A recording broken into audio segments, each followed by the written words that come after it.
پہلے تو میں تھوڑا سا آپ کے اسٹیٹمنٹ میں تھوڑا سا میں چاہوں گا کہ وضاحت کر دوں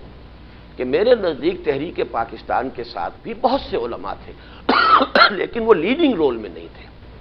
وہ سپورٹنگ رول تھا ان کا، اور ویسے وہ بہت ڈیسائسو ثابت ہوا ہے۔ پیر جماعت علی شاہ کا رول پنجاب میں، پیر مانکی شریف کا رول جو ہے سرحد میں، بریلوی علماء مولانا بدایونی وغیرہ کا رول۔ باقی جن لوگوں نے اختلاف کیا ہے وہ ان کا ایک سیاسی اختلاف تھا، ان کا یہ خیال تھا، اور ابھی یہ کتاب چھپ بھی گئی ہے مولانا ابوالکلام آزاد کے نقطہ نظر کے بارے میں، کوئی فاروق قریشی صاحب ہے، ان کی کوئی 300-400 صفحے کتاب آئی ہے۔ ہمیں اب ویسے ان چیزوں پر بھی غور کرنا چاہیے کہ یہ ایک سنسیئر اختلاف رائے تھا۔ جیسے خود قائد اعظم بہت عرصے تک کانگریس میں رہے، مسلم لیگ میں آئے نہیں، اور ہندو مسلم اتحاد کے سب سے بڑے سفیر مانے گئے، سب سے بڑا پیغامبر مانا گیا ہندو مسلم اتحاد کا، لیکن رفتہ رفتہ ڈسلیوژن ہوئے ہندو کے طرز عمل سے۔ کچھ لوگ اس درجے ڈسلیوژن نہیں ہوئے، مولانا ابوالکلام آزاد ڈسلیوژن نہیں ہوئے، اور کچھ لوگوں کا یہ خیال تھا کہ پاکستان کے بننے کی شکل میں ہندوستان کے مسلمان ڈیوائیڈ ہو جائیں گے اور ان کا جو ایک ہونے کی حیثیت میں ایفیکٹو ہونا ہے وہ نہیں رہے گا۔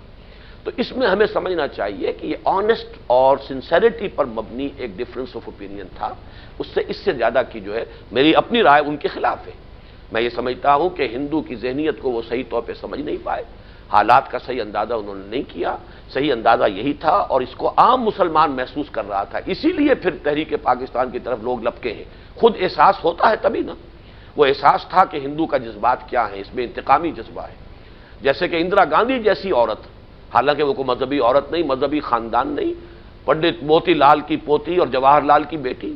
جن کا مذہب سے کوئی سروکار نہیں۔ جب موتی لال سے کہا گیا تھا تمہارا مذہب کیا ہے، اس نے کہا تھا کہ بھائی میری زبان اور تہذیب سے تو میں مسلمان ہوں،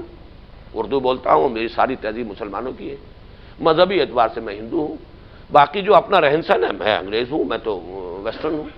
تو اس گھرانے کی بیٹی نے کہا کہ we have avenged our 1000 years defeat، اس سے آپ کو معلوم ہوگا کہ کیا ذہنیت تھی پیچھے جو کار فرما تھی۔ اب کچھ لوگ ہیں جو اسے ایسس نہیں کر پائے، ان کی انیبلٹی سمجھیے۔ کچھ لوگ ہیں جنہوں نے صحیح اسسمنٹ کی ہے کہ ہندو ذہنیت جو ہے وہ بہت منتقمانہ ہے، اور انہوں نے مسلمانوں کے عام احساسات کا زیادہ صحیح تصور کیا۔ They made a call and people responded۔ Maududi صاحب کا مسئلہ مختلف ہے،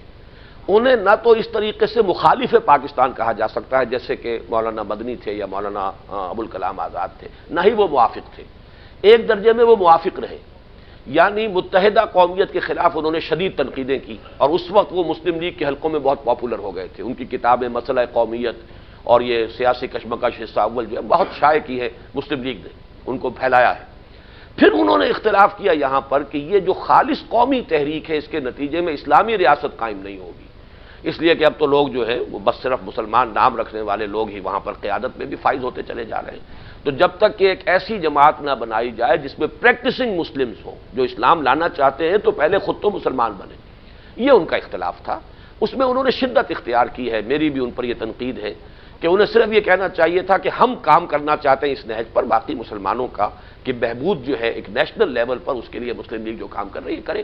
انہوں نے تنقیدیں شدید کی ہیں پھر اب اس دور میں، لیکن یہ کہ انہیں آپ بریکٹ نہ کیجئے، مولانا مدنی یا مولانا ابوالکلام آزاد کے ساتھ وہ بریکٹڈ نہیں ہے، وہ ایک تھرڈ کیٹیگری ہے ان ہمسیلف، وہ ایک اپنی علیحدہ نوعیت رکھتے ہیں۔